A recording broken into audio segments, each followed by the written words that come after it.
எல்லோருக்கும் வணக்கம். ரமண மகரிஷியின் பொன்மொழி ஒன்றினை பார்க்கலாம். என்ன சொல்கிறார்?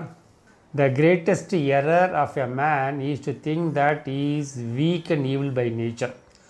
அதாவது மனிதனின் மிகப்பெரிய தவறு என்னவென்றால், நான் சக்தி இல்லாதவன், மிகவும் பலவீனமானவன், மிகவும் நான் கெட்டவன் என்று நினைப்பது.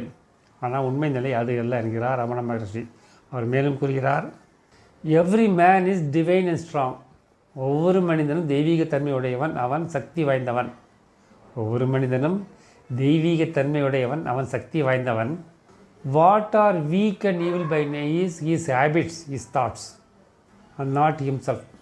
எது ஒருவனை பலவீனப்படுத்துகிறது, எது ஒருவனை கெட்டவனாக்கிறதுனா அவனது எண்ணங்கள். மனிதனின் எண்ணங்கள் ஒருவனை பலவீனப்படுத்துகின்றன, கெட்டவனாக மாற்றுகின்றன. ஆனால் உண்மையிலேயே இயற்கையிலேயே அவன் இறைத்தன்மை உடையவன், இறைவனானவன், இறைவனைப் போல் இருப்பவன், இறைவனை இதை மறந்துவிட்டு நமது எண்ணங்களால் நாம் கெட்டுப்போகிறோம். நமது அறியாமையினால் நாம் கெட்டுப்போகிறோம். நமது அறியாமை நம்மை கஷ்டத்தில் ஆழ்த்துகிறது. நான் ஒரு தனி மனிதன், எனக்கு இந்த துன்பம் வருகிறது என்று வருந்துவது, இது இறைவன் நமக்கு கொடுத்தது என்று ஏற்றுக்கொள்ளாமல் ஐயோ இப்படி கஷ்டப்படுகிறோமே என்று வருந்துவது, இறைவனை முழுமையாக நம்பாமல் இந்த கஷ்டங்களை ஏன் கொடுக்கிறான் என்று எண்ணி புலம்புவது நமது அறியாமையினால் நடக்கின்றன.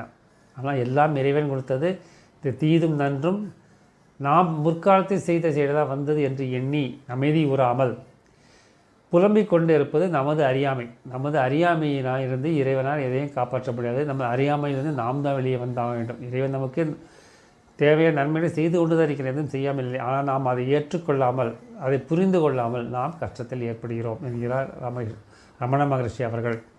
நமது மந்திரம் அன்பே சிவம். அன்புடன் வாழணும், கடமையை செய்வோம், இந்த நடுவில் வாழணும், எல்லோருக்கும் உதவி செய்வோம். எல்லாம் சிவமயம். நன்றி, வணக்கம்.